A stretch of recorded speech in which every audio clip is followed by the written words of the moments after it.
Good afternoon and welcome to Jiggers' Place. I'm your host, Kevin Bemel, and we're here every other Thursday afternoon at 5 p.m.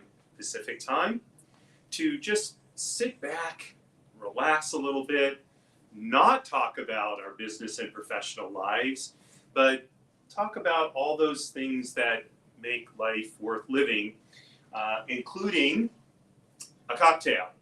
So for those of you who have seen any of the social media posts for today's show, I'm going to be talking about how we treat people. And I was trying to think of, what is an appropriate cocktail, for how we treat people. I don't know, an Alabama Slammer or, Sex on the Beach, right? To be a little bit, racy here. And I decided on the classic Manhattan, and I'll explain to you more about that after I mix the cocktail. But I will say just right now that to me, the experiences I had in Manhattan absolutely highlight what I'm going to be talking with you about this afternoon. So a Manhattan is a whiskey-based cocktail. In fact, it uses my favorite kind of whiskey, which is rye whiskey. And I'm going to be using Sagamore Spirit rye.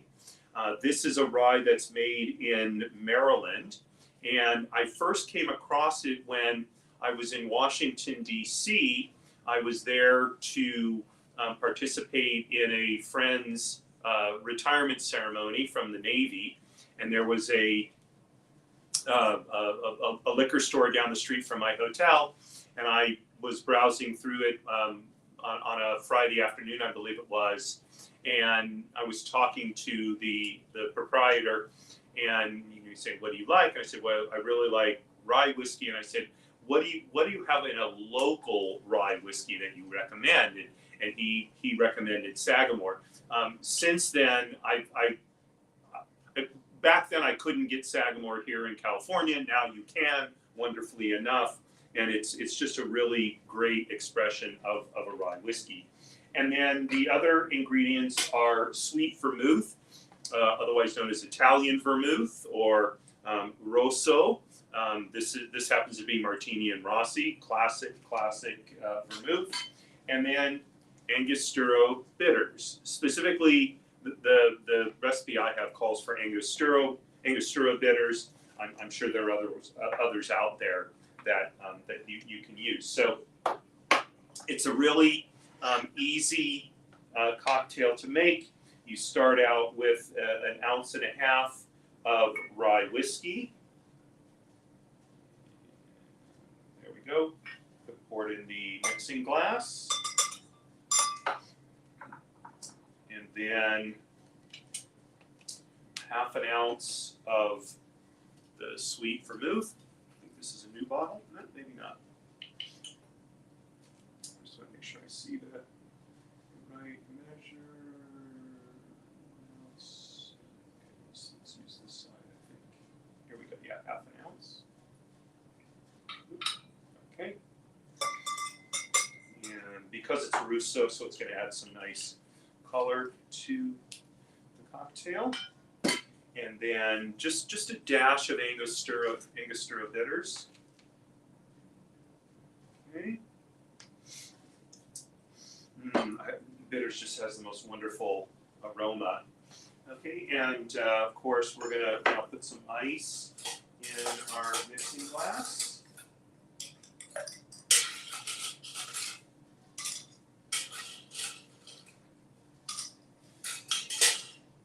And as you've seen me do a number of times on this show, get out the bar spoon, and we're gonna mix it until it's really chilled down. The mixing glass will get all frosty. It's going to cause the spirits to mix, and it's also going to open them up because some of the ice will melt a little bit.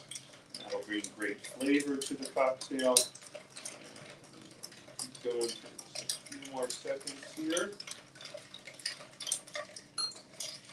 There we go. If you can see that color, it's a kind of a beautiful golden color, which is always, cocktail always tastes better when it looks nice as well. Okay, and you can see the glass is frosting up on the edges. And we'll get our strainer and strain it into a cocktail glass. There we go. Yeah, I made just enough for one.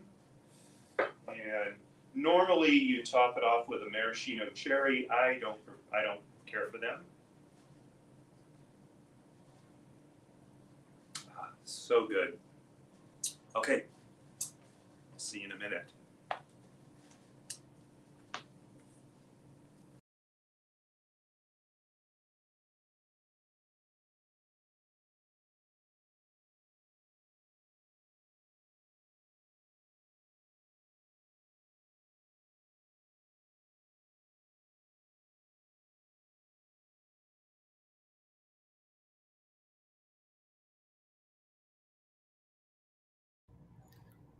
It remuted itself. So here we are over on my love seat with my row.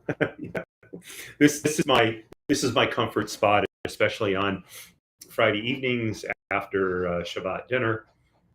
And I curl up here, and I usually will have a cognac and maybe even a little ice cream, and just relax, read, and almost inevitably end up falling asleep here. So I told you that I would explain to you why a Manhattan. I have to have another sip of this. It's so good.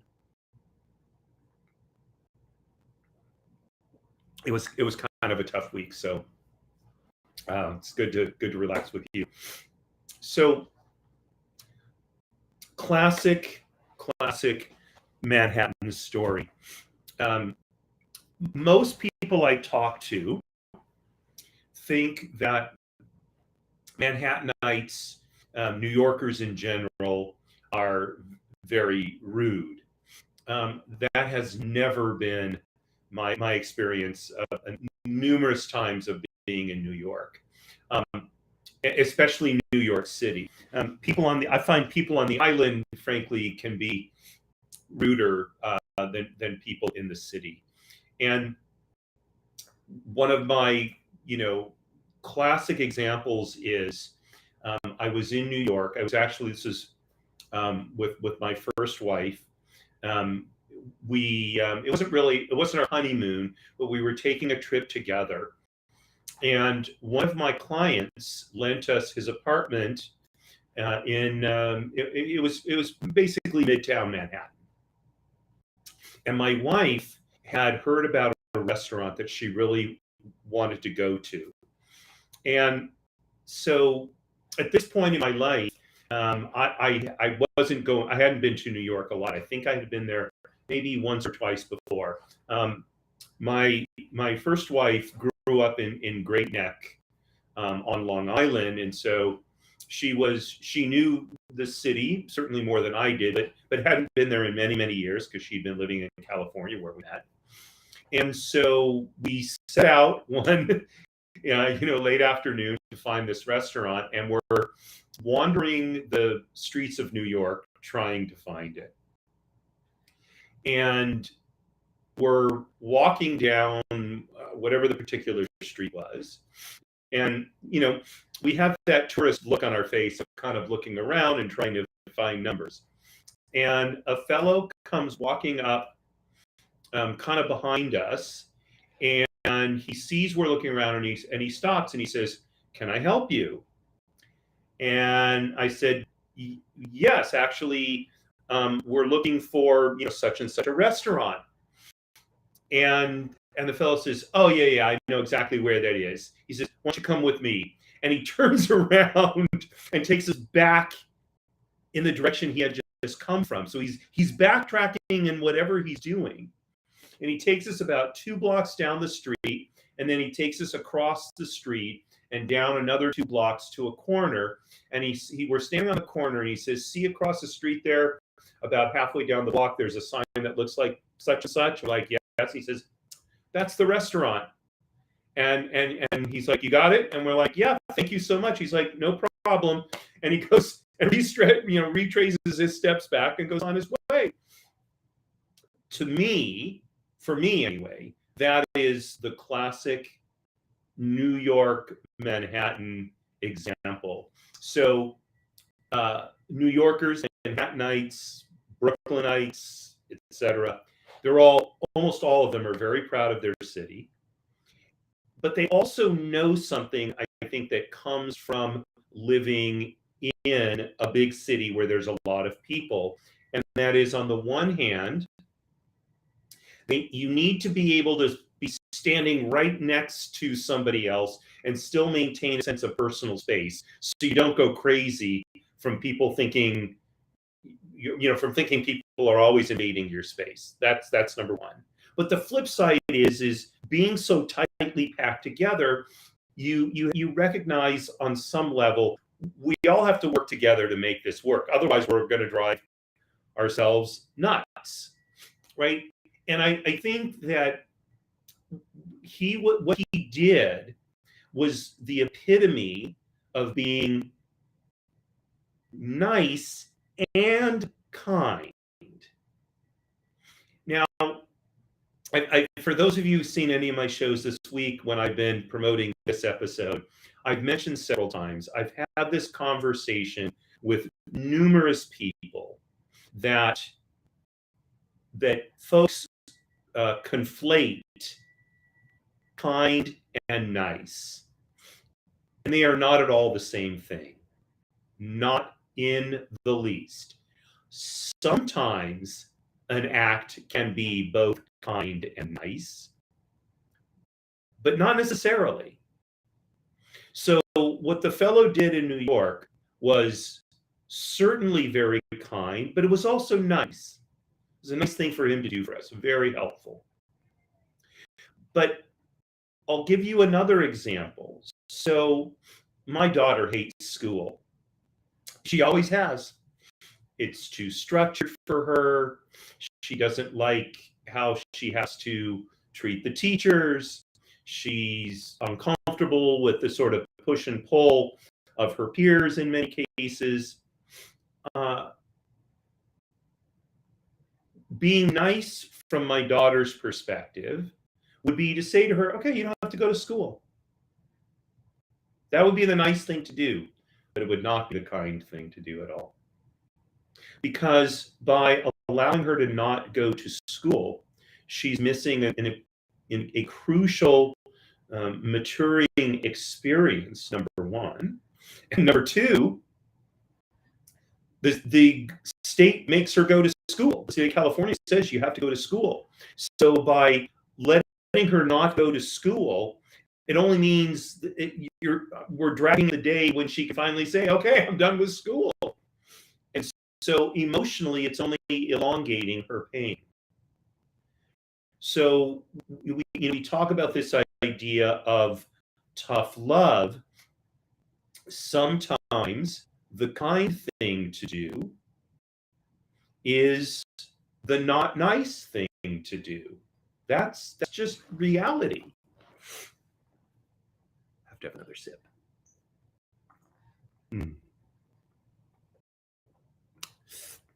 I forgot how much I like Manhattan. My friend Laura, when I go to visit her, she and her husband live in Fresno. Usually, right after putting my luggage in my room, the next thing we're doing is Laura's mixing up a batch of Manhattans, and we're kicking back, playing with the dogs, talking, laughing, joking, and having a couple too many Manhattans. So this is it's a difficult question. How should we treat people? So when I look at it, if I'm dealing with a stranger, because my value is I want to treat all people decently, this is something that I learned from my friend Ron. So I once said to him, I think we need to treat all people respectfully. And he said, I don't agree with that. We have to treat all people decently, but we don't have to, but not all people are respectable. And so to treat a disrespectable person with respect is a mistake, because it's encouraging that person in their disrespectful behavior. So we have to treat them decently, but we don't have to be respectful. And I thought a lot about that. I decided he was absolutely right. Proving that you can teach at least this old dog new tricks, right? So when I'm interacting with a stranger, so I'm going to be nice to them, because if I do something that is tough love kind, they're probably not going to understand that that's what I'm doing. We have no relationship. All they're going to do is think I'm being a jerk, and they're going to get mad and probably, do something nasty back. So when I'm in public, walking down the street or driving or whatever, I try to do the nice thing. Now, I emphasize try, right? Because sometimes it's hard to do the nice thing. Like earlier today, I was going to see my trainer, and I pulled into the left turn lane to go into the parking structure, and a woman pulled her car onto the side, completely blocking access to the parking structure.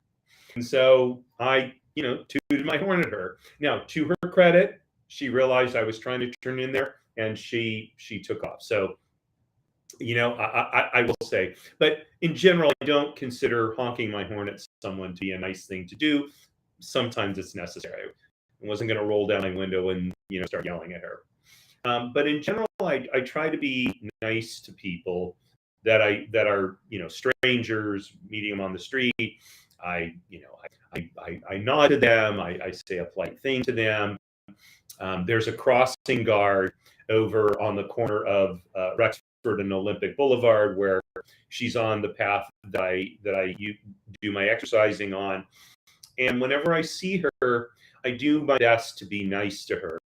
Look, it's a difficult job, especially in LA, being a crossing guard. And she's a very nice woman.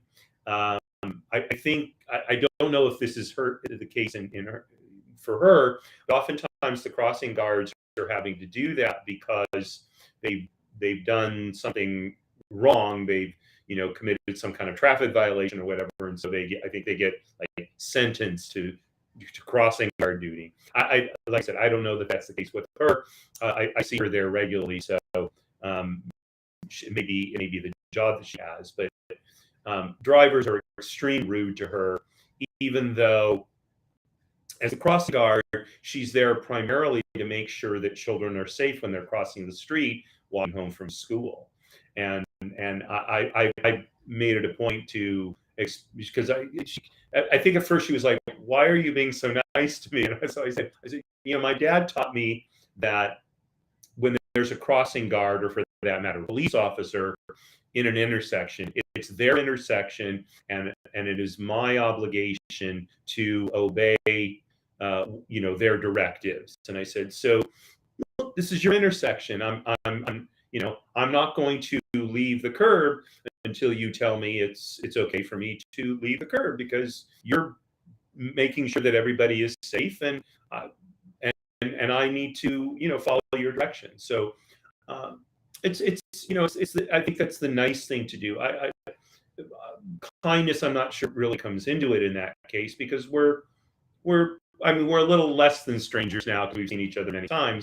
And she recognizes me now when I come walking up. When I'm dealing with someone who I consider to be a real friend, so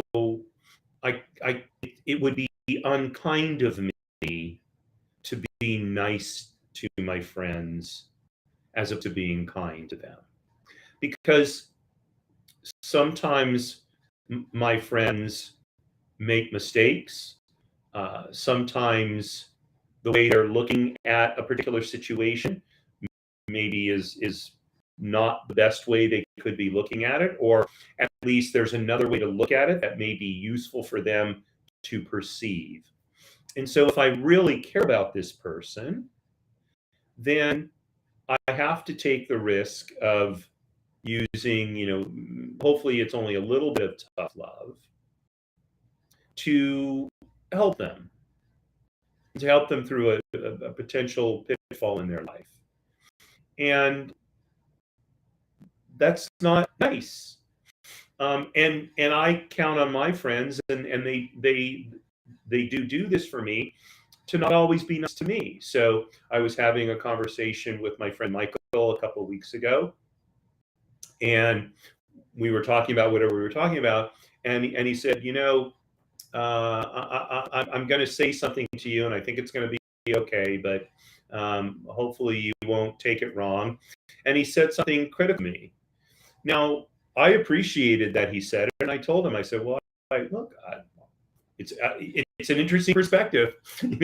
I don't watch myself, as a detached third party when I'm doing, whatever I'm doing in my life. And so it's really useful for me to have his perspective.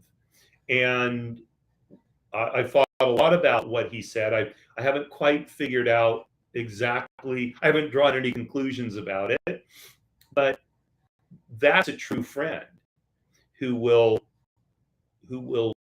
say something to me that may be uncomfortable for me to hear, may seem not nice, but he says it in the spirit of helping me be a better me, right? And to me, I'm saying me a lot, that from my perspective, that is truly kind, because he understands the kind of individual I want to be, and he's willing to potentially risk the quality of a relationship by helping me do that. And likewise for him, I do the same thing. And this is for all of my closest friends.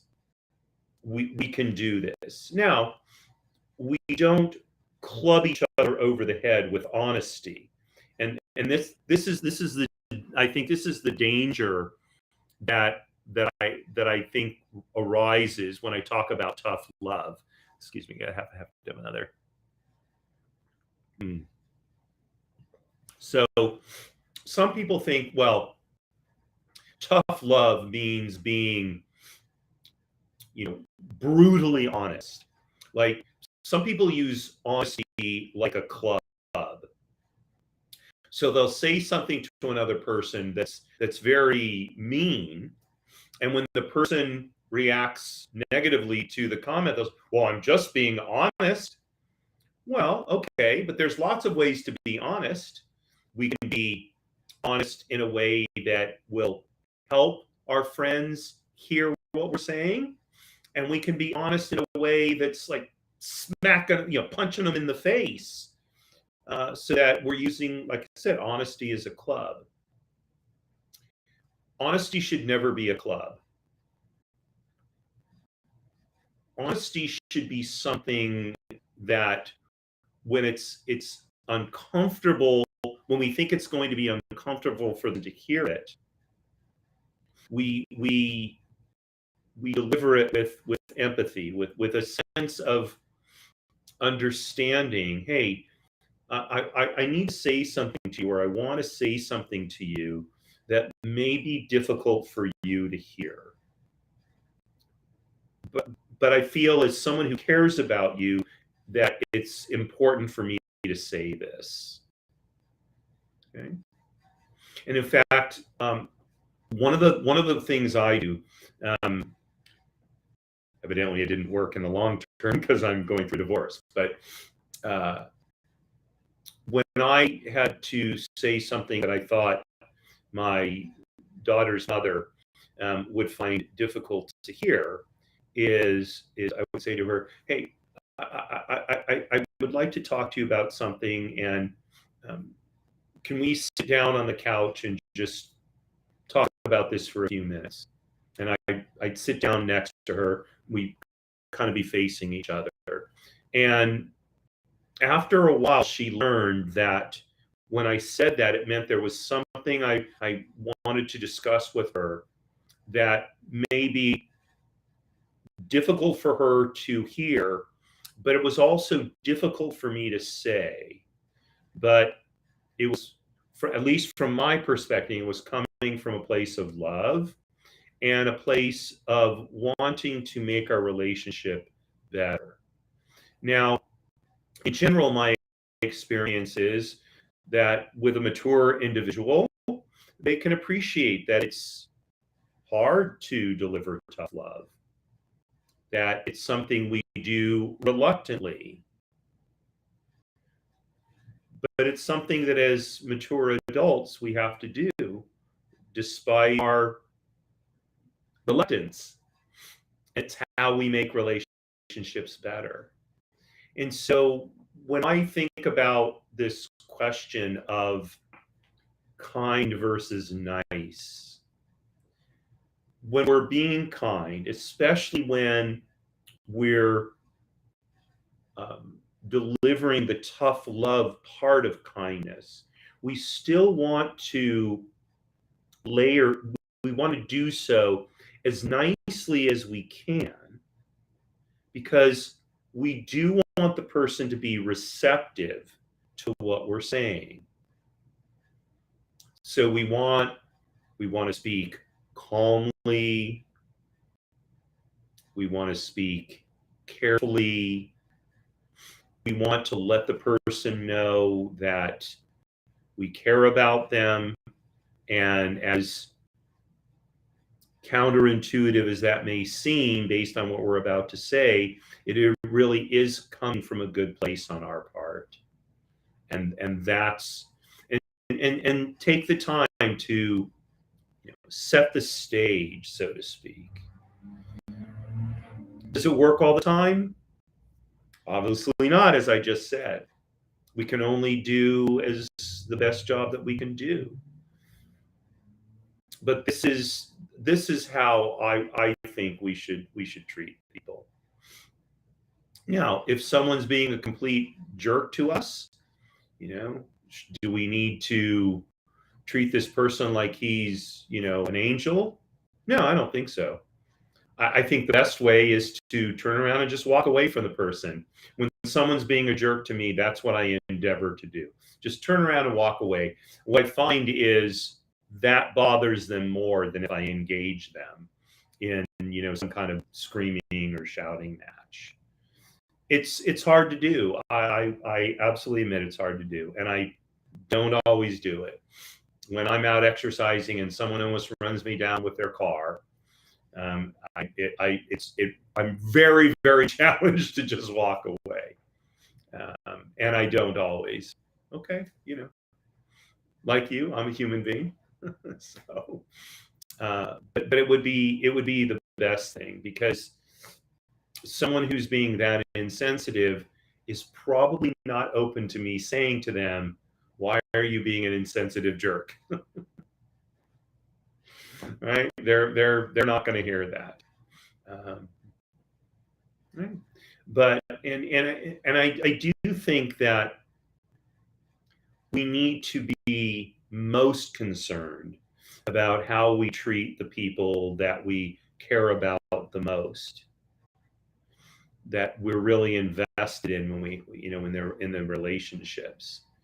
And despite our best intentions, our best efforts, we're not always going to succeed. Sometimes relationships are going to go through fraught times. But hopefully, if we do our best, over the long term, the relationships will endure, they'll prosper. I know I have friends for 50 years. In fact, my longest standing friend, we've known each other for 50 years. Unfortunately, another friend of mine passed away about 1.5 years ago. Otherwise, we would have known each other for 50 years. I have many friends I've known for 30, 40 years. They are indeed the most precious aspects of my life. And I have new friends too that maybe I'm not going to know them for 50 years because I probably won't live until I'm over 110. But it's certainly possible I'll know them for 10, 20 years, maybe even 30 years if I live as long as my mother did. And I look forward to that. So that's my thoughts on how to treat people and treating people. And I would really love to hear your thoughts about what I've said, especially on this idea of the difference between being kind and being nice, and how we can develop a better ability to stay true to the way we want to treat people and not be provoked and those kind of things. So here's to friends, here's to relationships, here's to people, here's to Manhattanites with my Manhattan,